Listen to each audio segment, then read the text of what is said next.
Hey, Sergeant Nick Ryan's here with Ghost Ring Tactical, and in today's video we're going to be talking about trigger manipulation, and specifically we're going to be talking about the pros and cons of using trigger reset, and also the pros and cons of using the flip and press method, or I believe there's other names for it as well. All right, so before we get into the pros and cons of that, we need to cover the stages of the trigger, and then we also need to cover what these methods are that I'm even talking about. All right, so let's first start off with going through the stages of the trigger. All right, so of course I've got a clear weapon. All right, and let's start off with just again the stages of the trigger here, where most of us know that the what we call slack, okay, is the looseness of the trigger, okay, that we have in it before we hit the actual wall. Okay, so the wall would be, okay, when we get back and we feel that the slack is out and we've hit this wall where all it takes is going to be a little bit more pressure, and then that shot is going to break. All right, okay, so again, this is pretty basic stuff, but again, we don't know who I'm talking to now, so and the knowledge that you have, so I want to make sure that we cover the stages here. All right, so we've got the slack, okay, in the trigger, and then we've got the wall. Okay, I've hit that wall, and then once I've hit that wall, it's going to take a little bit more pressure, and then that shot is going to break. All right, so now let's talk about trigger reset. If you research a lot in the industry, if you watch a lot of videos, if you've taken a lot of training, then you're going to know that there's been for some reason, a lot of the gurus are demonizing the trigger reset. And I'm going to go over why I don't think it should be demonized. Right? I've been using trigger reset for years, and I think it works well for certain people. All right, so what is trigger reset? So let's cover that first. All right, so trigger reset, okay, is going to be when I pull my trigger. So I got that slack, I hit the wall, and then I'm going to break the shot. Breaks, I basically pin that trigger back. The gun will cycle, okay, and then I can let it out about halfway, and then you're going to hear that click, and then I'm able to pull again. What that does, it allows me to have basically a half trigger pull instead of a full trigger pull, and the theory on that one is you make less mistakes that way. There also is the cons of that is you may be hitting that reset and then mashing it again. But what we've seen over the years with working with students, especially beginner and intermediate students, that teaching them the trigger reset really helps with their accuracy and eventually helps with their speed. All right. Trigger reset is also good for the beginner intermediate shooter that's still trying to learn their trigger and kind of learning the functionality of it and kind of how it's going to work. So again, I highly suggest utilizing trigger reset, teaching trigger reset to beginner shooters and even intermediate shooters. That's going to make them better. Another thing that we've seen great with utilizing trigger reset is when it comes to defensive shooting. All right. If we're carrying every day and we do get into a shooting where we have to draw that weapon out and use it, we've seen that utilizing trigger reset is going to help you with not having that possible negligent discharge and shooting someone or shooting again that person if they don't need to. And when it comes to legal stuff, that is huge. Okay, so when you're using reset, you're getting that shot in, you're able to either pin it, okay, and then go through the brain, let the brain function to figure out, okay, what do I need to do next? And then if you do need to shoot again, all it is right there, let that reset out, and then bang, you can go again.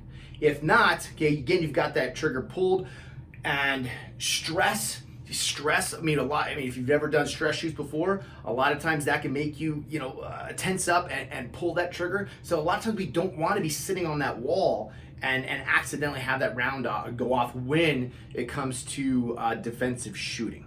All right. The cons of utilizing trigger reset. So one of the cons can be that you can miss the reset. Okay, so you could be shooting, okay, and you shot breaks, okay, it cycles back, and you think you hit the reset, but you don't, and then you pull again. okay? For the guys that use reset, it happens, okay? It happens. Again, if you train a lot, it doesn't happen very often, but you can have that as a con where you miss that reset, you pull, you try to get another shot that breaks, it doesn't break, you gotta go out and hit reset again and pull. But when it comes to time, it's a very minimal amount of time, again, if you train this a lot. Another con to the trigger reset is, and one of the biggest ones that the gurus out there are demonizing it for, is that it slows you down, all right? And I'm going to show you guys and prove to you kind of my thoughts on it, where I don't really think it slows you down. I think that as you progress and start shooting faster using trigger reset, you actually automatically start moving into the next type of trigger manipulation is going to be the flip and press, okay? So what is the flip and press? And again, this is just one term for it. There's multiple terms for this technique, okay? But what the flip and press is that when you pull this trigger, okay, and the shot breaks, bang, okay, the weapon cycles back. As it's cycling back and going back into battery, your finger is riding along that trigger and going right back out with that trigger, and you're right on the wall again, okay? So again, I'm gonna pull this trigger, bang, it cycles back, it goes forward, and as it goes forward, I'm riding, okay, that trigger right back out to the wall. So basically, right after I'm shot, I'm my finger right back on the wall. Again, I'm ready to take another shot. Some other methods that are taught is that you pull, it cycle, but you come all the way off the trigger and then back on. Again, I haven't had enough research on that one to understand why, but I do understand the flip and press where you're pulling that trigger, cycling, and riding that finger forward until you hit that wall again. All right, so the pros on this one is that it's fast, okay? You're gonna be able to get shots off faster, and I think this trigger method is better used for your advanced shooters and your competition shooters, because they are looking to increase their speed and their accuracy, and it's a great way to do it, you guys. It's a great way. Then the cons to the flip and press are going to be, when it comes to defensive shooting, that if you're stressed and if you accidentally your finger comes all the way out, you're sitting on that wall and you accidentally jerk that trigger, and you've got that ND, you got that negligent discharge, if I could speak. And again, we don't want that. And I've seen that happen to many people on the range. And when I've actually practiced this method, it's actually happened to me, where I've had a round go off that I did not want to go off. So that's a possible con, but it's all going to matter on how well or how much you train. The next con is that this technique, I think it's a very advanced technique, and it takes a while to develop the skill and to learn how to use it properly. So if you're using the flip and press method, I suggest that this is for your advanced shooter. You're shooting all the time. You've been shooting for years. If you're more of a beginner intermediate shooter, then I would highly suggest you stick with the trigger reset method. And you will see, okay, I'm going to show you in the video in a second, that how if you train trigger reset and you start speeding up your shots, it actually automatically kind of flows right into using that flip and press method.